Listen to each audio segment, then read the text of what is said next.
de hoje é, anote aí, apacentando com excelência. Queridos, as pessoas precisam ser pastoreadas, apacentadas. Inclusive eu, inclusive você. Todos nós precisamos ser apacentados. Todos nós necessitamos de cuidado. E esse é um princípio bíblico. E a pessoa que pastoreia, que cuida de pessoas, ela é uma privilegiada, ela tem um privilégio. É um privilégio que Deus nos deu aqui como igreja de cuidar de pessoas, de apacentar pessoas, de cuidar das vidas preciosas. E a gente está no mês da adoração. Mas qual é a minha maior prova que eu amo a Deus? Qual é a maior prova? O grande mandamento é amar a Deus, né? O grande mandamento é, Jesus disse, é amar a Deus sobre todas as coisas. E o segundo, semelhante, que depois ele foi conectado pelo apóstolo Paulo, que a lei é amar o próximo. Eu não tenho como amar a Deus, mas apacentar, pastorear, cuidar de pessoas é a maior prova de que eu amo a Deus. Abra sua Bíblia comigo lá em João, capítulo 21, a partir do versículo 15. Queridos, quando eu amo a Deus, quando eu digo que eu tenho a presença de Deus, quando eu sou uma pessoa que eu digo eu sou um adorador, mas como é que eu vou provar isso? Jesus não está dizendo aí, olha, tu prova que tu me amas se tu me adorar 24 horas por dia, 7 dias por semana. Jesus não está dizendo aí, tu prova que tu me amas se tu lê a tua Bíblia 24 horas por dia, 7 dias por semana.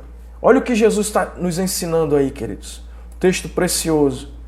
Ele diz, versículo 15, é a restituição da chamada de Simão Pedro. Ele diz, e depois de terem jantado, disse Jesus foi discipular Simão. A Simão tinha desistido, tinha ido pescar, tinha abandonado o ministério e tinha voltado para a sua vida normal, para a sua vida comum.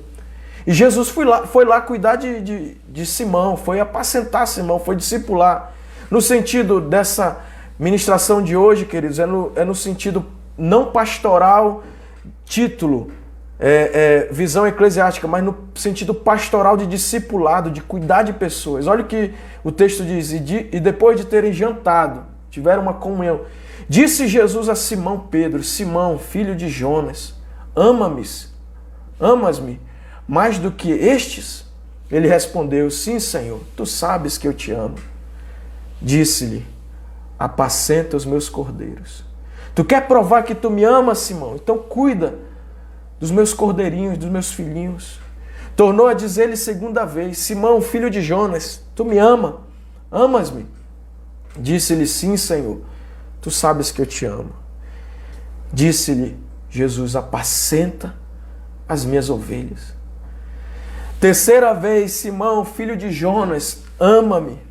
Simão entristeceu-se por ter lhe dito terceira vez, ama-me. Disse-lhe, Senhor, tu sabes tudo, tu sabes que eu te amo. Aí Jesus disse, tu quer provar que tu me ama? Então apacenta as minhas ovelhas. Então, queridos, uma igreja que ama a Deus, um irmão está ali, todos nós aqui hoje queremos, você está aqui porque você ama a Deus, eu estou aqui porque nós amamos a Deus, em meio a tantas adversidades, nós estamos aqui porque nós amamos a Deus, e Deus estava dizendo ali para Simão, ó, apacenta minhas ovelhas. Então, uma igreja séria, era uma igreja que assume esse amor a Deus, cuidando de pessoas, apacentando vidas. O louvor é tremendo, eu sou apaixonado. Se eu puder, eu fico 24 horas adorando a Deus. A palavra é tremenda.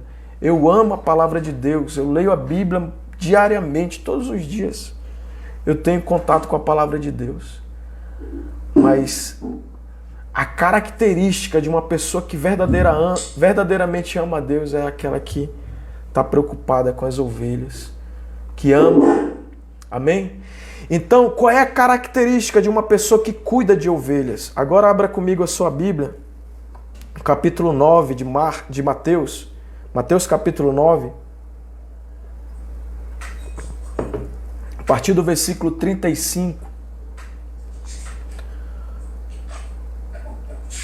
Qual é a característica de um pastor, de alguém que ama vidas, de alguém que tem um coração que ama a Deus e que diz, não, eu vou cuidar de pessoas. Mateus 9, 35, Jesus começa falando, ó, ia Jesus por todas as cidades e povos, versículo 35, ensinando nas sinagogas, pregando as boas novas do reino e curando todas as enfermidades e doenças. Ao ver as multidões, teve compaixão delas. Um coração que apacenta com excelência. É um coração, queridos, que tem compaixão pelas pessoas. Sabe, ele está dizendo aqui, ao ver as multidões, Jesus teve compaixão delas. Porque elas estavam aflitas e desamparadas, como ovelhas sem pastor. Então, o coração de um homem, de uma mulher de Deus que apacenta com excelência, cheio de compaixão. E aí ele continua, ele diz que elas estavam desamparadas. As pessoas estão desamparadas, aflitas, queridos, precisando ser ouvidas. Hoje eu que sou pastor, que tenho a palavra de Deus, que tenho uma vida com Deus, hoje eu estava precisando falar com o meu pastor, quando eu conversei com ele, quando eu busquei ele, para ele me apacentar, eu fiquei aliviado, fiquei em paz, fiquei leve, porque eu não estou desamparado, eu tenho para onde correr. Porque as pessoas estão como ovelhas sem pastor, ninguém está apacentando. As multidões estão sem pastores. Então disse a seus discípulos, a seara é grande, mas os trabalhadores são poucos. Peçam, pois, ao Senhor da seara que envie trabalhadores para a sua seara. Então aí tem 3 características nesse texto. A primeira é a compaixão que precisa brotar no nosso coração. De quê, pastor? Das pessoas que estão desamparadas, que estão solitárias, aflitas, sofrendo. Elas estão desamparadas. Segunda coisa que a gente aprende nesse texto é que as pessoas estão desamparadas, sem ninguém para cuidar delas. Eu chorei assistindo no domingo o Fantástico. Primeiro eu li uma matéria na CNN que tem uma geração C, que é a geração Covid, que são as crianças que estão vivendo esse momento dramático da história. Aí depois eu fui ver o Fantástico, os órfãos do Covid. Rapaz, quantas crianças perderam, tem bebê, queridos, que perdeu o pai e a mãe ao mesmo tempo, que está à mercê de um tio, de um familiar. Pessoas que perderam o arrimo da família, o pai que era o provedor, que trabalhava. E aí eu comecei a chorar. As pessoas estão desamparadas, queridos. Deus está precisando levantar uma nova geração de pessoas cheias de compaixão que vão apacentar. Ovelhas sem pastor. Então, queridos, eu estou indo já para uma parte muito prática agora dessa ministração e eu queria que você atentasse, pegasse sua caneta e anotasse. Por que que existe a célula? A célula é para que nós venhamos a cuidar das pessoas, a amparar pessoas, a pegar pessoas aflitas e ouvir elas, e elas serem apacentadas, cuidadas, amém? O líder, qual é o propósito de um líder na igreja, de um discipulador? É garantir que as pessoas sejam pastoreadas. E como? Não é que o líder tem que cuidar de todo mundo, o pastor Aldo não tem condição de cuidar de toda a igreja, não tem, nem que ele queira. Eu fico olhando para onde que eu corro, será que eu vou para o A, para o B? Então, nós precisamos reunir as pessoas em pequenos grupos, porque nos pequenos grupos ao pastoreio, ao cuidado, ao apacentamento. As pessoas são amparadas, são ouvidas, são cuidadas. Então, agora nós vamos para a parte prática. E anote aí no seu livro aí de discipulado, como proporcionar um pastoreio de excelência. É a grande questão. Isso até eu que trabalho ministerialmente há muito tempo, às vezes a gente fica confuso nisso. Como eu vou proporcionar um pastoreio de excelência? Em primeiro lugar, entender e estar convencido de que esse é o papel principal do líder. Qual é o papel principal do líder? Cuidar de pessoas. Pastorear com excelência. Sem eu entender e eu me convencer de que o líder não é para pregar no culto. O líder não é para dirigir a reunião de célula. Esse não é o papel principal do líder. O papel principal do líder, esse é o papel do líder. Dirigir a reunião da célula, pregar nos cultos. Esse é um dos papéis do líder. Mas eu preciso entender e ficar convencido que o meu papel principal é cuidar das pessoas com excelência, é apacentar, é ouvi-las, é tirar um tempo para saber como elas estão. E isso, às vezes a gente é confundido, a gente pensa que o líder é para estar dirigindo reunião, é para estar administrando, é para estar fazendo a atividade principal de um líder de célula. É cuidar das pessoas. Amém? Esse é o primeiro ponto. Se eu não entender e eu não me convencer de que eu estou ali para cuidar do João, do Pedro, do Tiago, eu vou estar perdido no meu propósito. Eu não vou estar cuidando, não vou estar apacentando com excelência.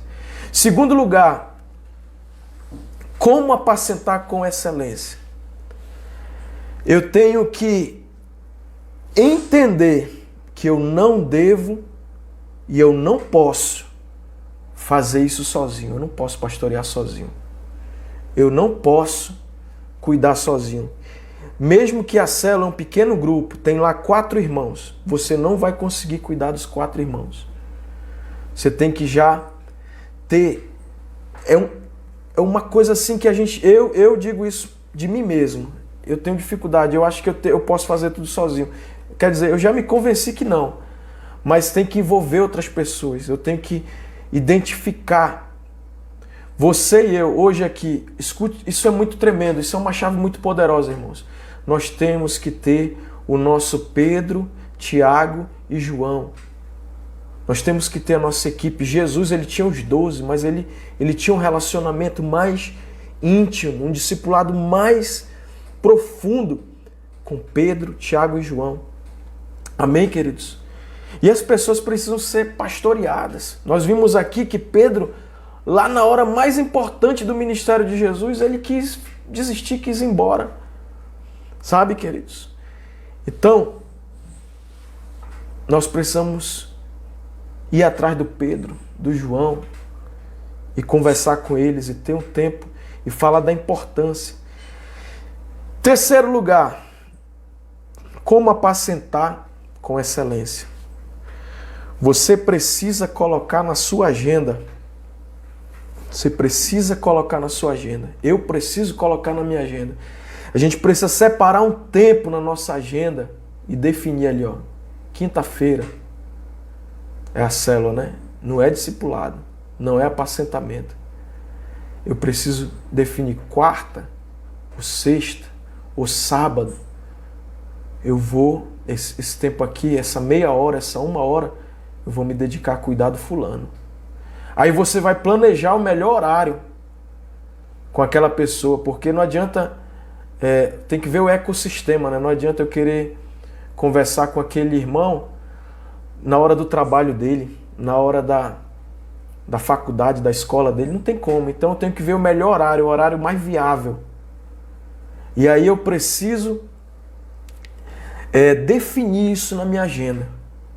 Eu preciso separar esse tempo e verificar esse melhor horário. Eu preciso ligar para esse irmão E aí, queridos, surge uma nova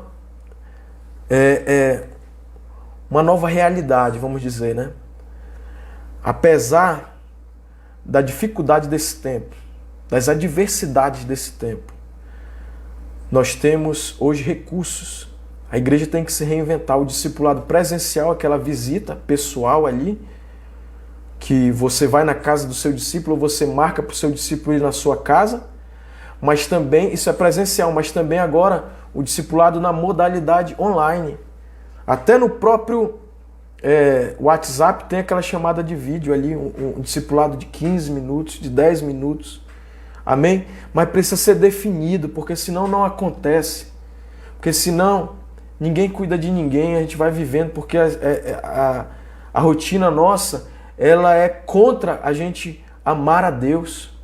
E como que eu vou amar a Deus cuidando das pessoas? Quando eu cuido das pessoas, eu estou amando a Deus, eu estou entrando num avivamento poderoso de amor, de devoção a Deus. Não tem como eu amar a Deus sem cuidar de pessoas. E aí, nós precisamos definir isso. Pega a sua agenda e anota lá o dia. Vê o horário mais viável com a pessoa que você vai estar cuidando. Em quarto lugar, irmãos, como apacentar com excelência. Eu vou só revisar aqui. O primeiro é entender e estar convencido de que esse é o papel principal do líder, que é cuidar das pessoas. Segundo, é entender que eu não devo fazer isso sozinho, eu devo envolver o Pedro, o Tiago e o João. Terceiro, é eu colocar na minha agenda. E em quarto, é entender que o pastoreio, que o cuidado, ele é preventivo. Se eu tiro um tempo para estar com aquela pessoa cuidando dela, vai evitar, vai prevenir os problemas. Por quê? Porque a maioria dos problemas acontece por falta de direção. As pessoas, por mais inteligentes, pode ser PhD, irmãos. O discipulador, ele tem uma sabedoria divina e uma oração abençoadora. Quantas e quantas vezes a gente já testemunhou, o pastor Aldo vem com uma palavra, domingo mesmo, foi domingo, depois do culto, a Isabel disse, olha, eu estava aqui no culto e o pastor deu uma palavra, o pastor Aldo soltou uma palavra, e aquela palavra eu peguei e se cumpriu. Entende, queridos? Então, o pastoreio é preventivo e ele é abençoador. O pastoreio, ele libera naquela oração, naquele momento de cuidado, de amor verdadeiro, de amor prático a Deus, libera o sobrenatural, libera milagres. Amém? Então, ele é preventivo, ele evita problemas. Então, eu não posso esperar a pessoa que caminha comigo no reino de Deus ter problema para mim conversar com ela. Eu tenho que prevenir. O cuidado é para prevenir, é para evitar os problemas e para trazer orientação. Amém? E agora nós vamos para a parte prática do apacentamento com excelência. Qual é a função do pastoreio? Qual é a tarefa do pastoreio? O que eu faço na prática? A primeira função do pastoreio na prática é estar presente na hora da alegria. Quando a pessoa tem um filho, naquele momento de alegria você vai lá e apresenta o filho a Deus. Quando a pessoa passa num concurso, num vestibular, você vai lá e se alegra com ela. Quando a pessoa adquire algum bem, uma casa própria, um patrimônio, alguma coisa, você está lá se alegrando com ela. Essa é a primeira função do pastoreio, é se alegrar com os que se alegram. Aquele irmão lá que você está caminhando junto, que você orou junto com ele pelos objetivos dele, amém? Segunda função do pastoreio, estar presente na hora da tristeza, irmãos. Estar presente na hora dos problemas, das adversidades da vida, dos desafios. Você vai ser uma pessoa que vai estar lá do lado dela. Não, meu irmão, você vai conseguir, vai dar certo. Deus está conosco, Ele não nos deixa, Ele não nos desampara. Vai reverter, vai mudar o quadro. Vai vir algo de Deus. Deus vai fazer algo nesse momento. Essa tristeza, A gente vai chorar junto aqui, mas a alegria vai vir ao amanhecer. Terceira função do pastoreio: ensinar valores e princípios bíblicos, irmãos. O pastoreio não é para me ensinar a minha visão, o meu modus viventes, o meu estilo de vida, não é para ensinar os princípios bíblicos, os valores de Deus, os valores do reino. Quarto lugar, irmãos. Quarta função do pastoreio: aconselhamento bíblico. As pessoas estão precisando de direção. E aí você não vai falar nada da tua cabeça, você vai falar aquilo que está na palavra de Deus, dando direção, dando entendimento. A Bíblia diz que nos últimos dias o Senhor nos daria pastores segundo o seu coração, que nos apacentariam com sabedoria e inteligência. Então, quando você vai apacentar, Deus vai te revestir de um crescimento bíblico, de uma maturidade bíblica, que você vai ser um conselheiro, amém? Quinto lugar, irmãos, quinta função do pastoreio: ministrar a Santa Ceia. E essa é uma visão poderosa, irmãos. A Santa Ceia é lugar de fortalecimento de aliança, de renovação de aliança, de fortalecimento espiritual, amém? Então, tem pessoas que estão impossibilitadas de irem para o culto. E aí você vai lá como um líder, representando a igreja local, você vai lá levar a Santa Ceia para aquela pessoa, ceiar junto com ela, para ela estar ligada no corpo através da unidade da Santa Ceia. Amém? Então, quinta função do discipulado, do pastoreio de excelência: ministrar a Santa Ceia. Sexta função do discipulado, nós estamos já indo para o último tópico aí: orar pelos enfermos. Queridos, enfermos, hoje nossa geração está precisando dessa unção de cura. E através do apacentamento de excelência nós vamos visitar os enfermos. Enfermos com doenças biológicas, enfermos com doenças emocionais, pessoas deprimidas, tristes. Que quando você for levar o amor, vai vir a cura, vai vir a alegria do céu, uma alegria inexplicável, um consolo sobrenatural. Então, orar pelos enfermos, casamentos que estão lá em crise, que estão lá passando por briga, por confusão, você vai chegar lá e você vai orar e aquela família vai ser curada em nome de Jesus. Sétimo lugar, sétima função do apacentamento de excelência: culto fúnebre. É ir lá fazer o cerimonial dos nossos irmãos que partiram. Repete aí, pastor, essa última aí que eu não consegui entender não. A sétima função do... Eu estou falando ainda dela. Sétima função do pastoreio com excelência é fazer o culto fúnebre.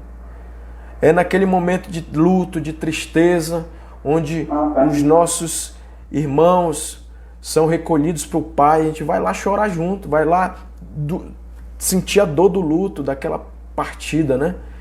E nunca houve tanto luto, né? Ontem eu fui no DB comprar um pão, eu chego lá, tava um amigo meu da Jocum, que foi meu diretor da ETED, o Dinaldo. Aí eu e a Clícia paramos lá, né? Falar com ele bem rápido. Aí a primeira palavra dele: acabei de enterrar ontem meu cunhado, 69 anos. E essa é a função, irmãos, de a gente chorar junto, de a gente ir lá no culto lá, fúnebre também. E oitavo lugar, irmãos, ajuda social, assistência social, pastoreio com excelência. Tem irmãos que estão com uma extrema dificuldade, sem ter o que comer, sem ter como comprar remédio, e o apacentamento de excelência vai lá, ajuda com uma cesta básica, com um medicamento, às vezes com uma conta de energia. Isso também é apacentar, é cuidar, é amar a Deus, irmãos. É o caráter da justiça social, da obra social da igreja. Amém, queridos? E em nono e último lugar, a função do apacentamento de excelência, a ajuda psicológica. As pessoas precisam, irmãos, Domingo, quando terminou o culto, eu vim para casa e vim assistir uma pregação. Eu vivo isso, irmãos, o meu universo. É toda hora assistindo pregação. Isso que eu estou falando aqui para vocês, eu tive que parar 2 horas, assistir, escrever. Tá tudo digitado. Eu queria que você anotasse mesmo, mas eu vou passar para vocês aí, para todos nós, podermos pegar com detalhes cada uma. Mas ajuda psicológica, irmãos. A gente precisa da palavra de Deus. Eu vi a pregação, só para me fechar esse raciocínio, domingo, de um pastor pregando sobre Coríntios. A gente até pregou essa palavra, né? 1 Coríntios 13, que o amor é o dom supremo. E aí ele falando que a gente luta, né, para adquirir bens, propriedades, dar conforto, dar bens materiais para a nossa família. Mas quando chega aos 50 anos, a gente vai descobrir que o que realmente importa são as pessoas. Que o que mais vale que o que na verdade realmente vale são as pessoas. É os nossos pais, é os nossos cônjuges, é os nossos irmãos, é os nossos filhos, sobrinhos, primos, tios. E essa ajuda psicológica é a gente saber que pessoas precisam de pessoas, que eu preciso de você, que você precisa de mim, que nós aqui precisamos uns dos outros, dessa assistência psicológica de pessoa, tá ali um do lado do outro, amém? Tá amparando, tá cuidando. E aí, queridos, eu concluo, quando Deus vai nos entregar pessoas, em nome de Jesus, nós estamos orando, jejuando e clamando para que Deus venha salvar almas, salvar vidas.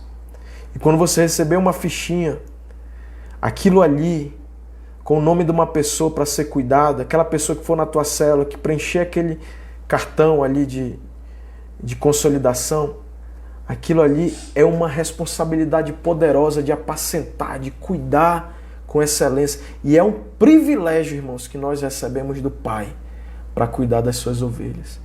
E aí, queridos, a gente precisa ser fiel no pouco. Com uma pessoa, com 2, com 3. Nossa igreja está nesse novo começo, aí 10 anos. Nós somos uma igreja em crescimento, mas somos poucos, mas a gente tem que cuidar com muito amor. Essas poucas pessoas que Deus nos confia, nós temos que cuidar. Sabe por quê, queridos? Porque Deus está vendo. E Deus está vendo, e se a gente cuidar com amor mesmo, Ele vai ficar muito feliz. Esse pessoal me ama. Eu vou entregar mais pessoas para eles. Eu vou entregar mais vidas para eles.